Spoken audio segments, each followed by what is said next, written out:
There is a better way to dealing with stress, and the better way is by having a way of managing stress that reduces the occurrences where you pour out your frustration on others without much control. I'm Emma, and you are watching the Purposeful Parenting Show. Here we help busy parents create a secure and confident bond with their children, and whilst they're at it, create a life that they love. Before we go into today's topic, I have a disclaimer. Have you heard the saying that you teach what you most need to learn? Yep, I'm teaching what I need to be reminded of every single day. Number one thing that may be stopping you from being a secure and confident parent is that perhaps you are glazing over your upbringing. What do I mean by glazing over your upbringing? If you think that by reflecting and finding areas to improve on when you were growing up or with how you were brought up is in any way disrespectful or finding fault, then you may want to turn the volume a little bit up, okay? This is for you. So I know this feeling oh so well. I grew up in a Christian home, and just that idea of being dishonoring your parents or your caregivers, it's a huge reminder at the back of my head. So can I offer a different lens of a way to look at it?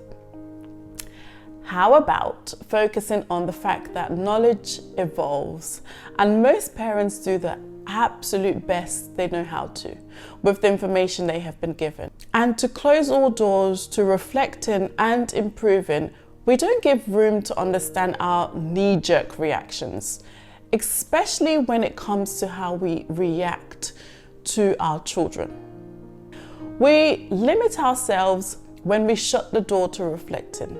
The experiences we have are there to shape us and to make us aware so that we can parent from a better and a different level. So many times the aim to do things differently is there, but there's one thing that works against that will, and actually against any will. It's our conditioning, the strongholds of our minds when we were brought up, right? It's the ones that we constructed, the mechanisms we constructed to live in the relationships that we find ourselves in, be it with our parents or teachers or siblings or friendships, whatever those relationships were. But the most important one, which we're focusing on today, is the parental relationship, the primary caregiver relationship. I want you to pay attention to your knee-jerk reactions. One of the sure ways to reduce the power of those knee-jerk reactions is to become aware of them. And here I am leaning into the work of many brain scientists and neurologists on rewiring the brain and getting rid of those strongholds, those knee-jerk reactions. When the root of conditional behavior is brought to light, when we become aware of it, aware of the why or the what, it weakens its hold. So, my sis, reflect. Reflect on how you were raised and how it may be impacting how you are parenting today. Some people choose to do this with a counselor or a therapist or friends, their pastors, or even their parents, through prayer, through journaling, whatever works for you. As Nike would say, just do it. Just do it. You will find the benefits. Okay, let's move on to number two. Number two is declining our emotional responsibility. Can I just caveat this just to say that this one takes a lot of maturity. Not maturity in terms of age, but spirit and soul-wise. When we make statements like, "You made me so angry," or let's say you're shouting and you had promised, "New year, new me, no more shouting. Everybody be aware that I'm a new person. I'm not shouting anymore." And you find yourself shouting, and one of your children says, "Mommy, you're shouting," or "I don't like it when you shout," or "You made a promise not to shout." And you say, If you had listened, if you were listening, I will not be shouting while shouting. Yeah, does that sound familiar? It does to me. So don't worry, you're not alone. This is one of the examples of declining our emotional responsibility. I love what Dr. Gabor Mate said in one of his interviews about triggers. Triggers is such a buzzword at the moment. What he said was that it's not the trigger that's the problem. It's not the trigger that's most important that we need to look at. It's what's behind the trigger, what's within the weapon. So I want to ask you, what's in your weapon? Is it a firm yet loving response? Is it an out of control shouting spill? Is it cold shoulders? What's behind your trigger? What's within your weapon? Now, weapon is such a powerful word.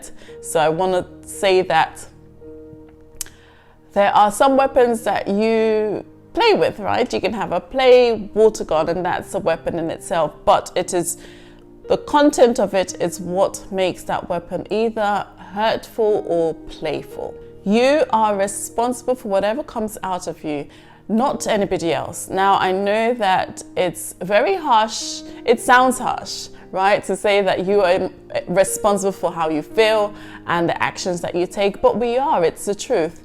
And when we have to take responsibility for what comes out of us, that's when we start to see the shifts, when we take ownership. Actually, you know what? I own how I feel and I own my actions. It wasn't because somebody else did something else. It's because I'm wired to feel this way. I choose to act this way based on how I felt. That is where our power to change is.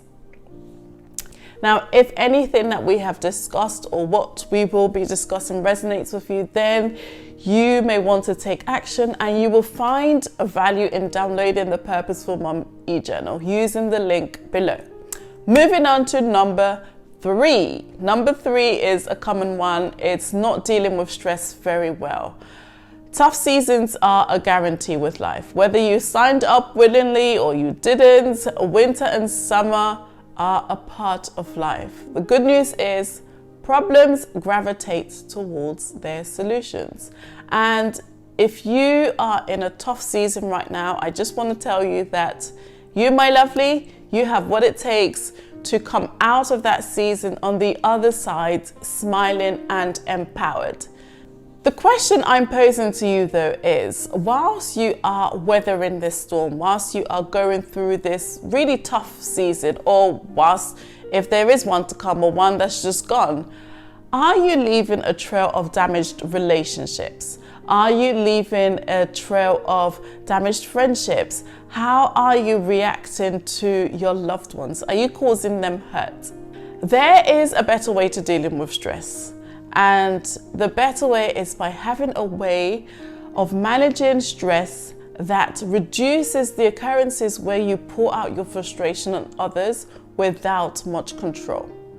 And I'd like you to get a little bit curious and play a little bit to find out what genuinely makes a difference for you. What makes a shift when you're feeling stressed or down or just lacking energy? What makes that shift for you? Perhaps it's exercising or journaling or praying. Maybe it's meditating or knitting or painting or reading or spa visits. Find your own unique storm weathering kit. Keep it like an umbrella and reach out for it on those days where you just feel grumpy or down. Or even better still, do them continually so that even whilst you're going through this season, or even if it's sunny and bright, you have a routine that allows you to feel your best. Okay, I can hear some of you saying, Emma, this sounds amazing. It sounds great, but you lost me at exercising because I ain't got the time. You are going to find some answers in our next point. So let's move on to number 4. Number 4 is not having the help you need. The transition to parenting can be quite a shock. And being in a society today where the village isn't pre-made anymore, like it was years ago, where an auntie lives 15 minutes away and the neighbors are like family, or some are even family. I know some of you are thinking, thank goodness that's not the case, because that in itself held some disadvantages. I get it. But the one thing that has taken away is easy access to childcare. And childcare is one of the biggest parenting challenges today. If you agree with me, let me know. Or if you have a different view on this, let me know. I'm open to hearing it. There are so many factors that contribute. It can be expensive. It can take time to find somebody. And, well, catch-22, you have no time. And if you've had experiences in the past where you've observed certain children who were being cared for and the people who were caring for them abused their position of trust, it can affect how we see finding someone trustworthy to look after our children. So trying to find someone who's cost-effective, caring and trustworthy can seem like just trying to find gold. And the thought of having such a huge task to find someone that fits within your family and your needs can make you just settle for Netflix and chill. It's like when the kids go to bed, Netflix and chill, because you just don't have that support and that time and the resources to go through all of that effort. I've known people who have scouted through their children's childcare settings, so their nurseries. I've known people who have looked at websites, who have also posted on social media. I've known people who've gone through their family or friends where they've made arrangements for childcare every other week, where a particular family will have the children and then they can go out, let's say the couple can go out, and then the other week the family who had the children get to go out and they then babysit the group.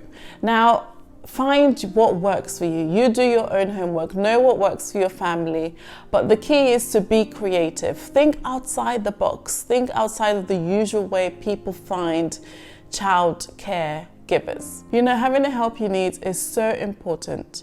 It's hard, but when you're able to get the help and when you're able to be creative and persistent to find that help and create your village, the payoff is such a sweet spot. So don't give up, be creative, say a prayer, and you will find someone. Number 5, we are finally on number 5. If you are driven by fear or guilt, this could be preventing you from showing up confidently as a secure parent. Mom guilt is real, and parenting from the place of fear where we don't want to repeat the same mistakes that we saw growing up can be huge drivers in our parenting. When we are driven by such intense emotions like guilt and fear, it takes us off our course of authentic truth. It's okay to change some agreements that you've had in place, but do it from a place of having the full picture in mind and not driven by guilt or by fear. Deal with guilt square on. Talk it through with someone that you trust without judgment, and allow yourself to process and get back to your values and parent from that place of, these are the values that I would like to establish in our household, and these are the actions that we're going to take, and we're going to draw loving, firm boundaries around these. If you have found value in any of this, please share it with someone else who you know will find value in it too. And don't forget to hit the like and subscribe button, because it makes such a huge difference in getting the word out there. Thank you very much, and I shall see you next week.